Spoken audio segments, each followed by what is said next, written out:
Hello sa lahat. Meron dito, desktop PC.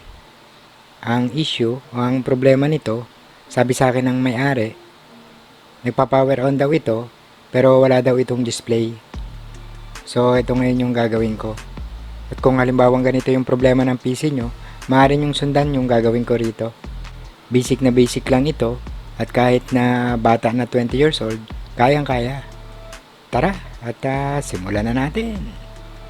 Una na ginawa ko, sinuplayan ko ito, then kinabitan ng keyboard at ipinower on. Then makikita dyan na hindi nagre-response yung numlock ng keyboard.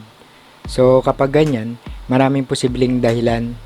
Based sa experience, madalas maruming RAM, frozen I/O, faulty na power supply, faulty na video card, faulty na motherboard, faulty na processor, at faulty na may-ari. Ay mali, faulty na HDD or SSD pala. So kailangan ngayon itong isa-isahin para malaman kung saan yung problema. Then napansin ko dito, hindi umiikot yung pan ng GPU. Then yung chinek ko ito, putol na ito. So pag ganito, posibleng nasa video card ang problema. Ang sunod na ginawa ko, inalis ko muna yung supply, then tinanggal ko muna yung video card.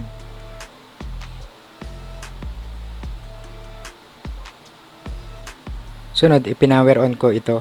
Then kinabitan ko na ng HDMI para sa monitor. Then makikita sa keyboard na wala pa rin itong response. So ibig sabihin, meron pa itong ibang problema. Sunod na ginawa ko, tinanggal ko muna yung CMOS battery para mag-reset. Maaari din naman itong i-reset sa jumper setting. So testing na uli. Then makikita dito na wala pa rin itong response. So ngayon inalis ko na yung memory para linisan. Kapag ganito na isa lang yung memory na nakakabit, mahalaga na mayroon tayong pang testing. Dahil minsan kahit na linisan natin kung sira talaga ang memory, sira talaga. So ngayon testing na. Makikita dito na nag-response na yung keyboard.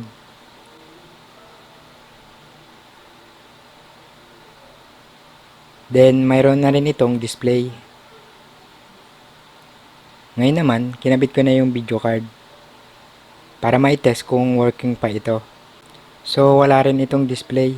Posible na madumi rin itong GPU dahil sa dami ng alikabok. So ngayon, nilinis ko na muna gamit ang aking malupit na Fuji. So ngayon, testing na uli.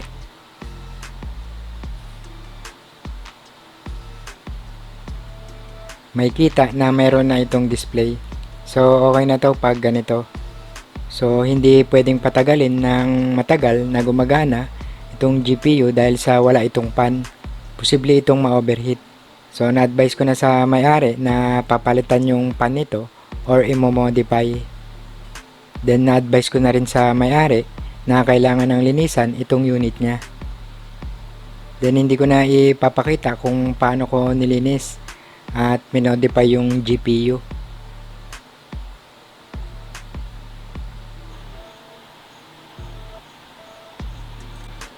So hanggang dito na lang muna.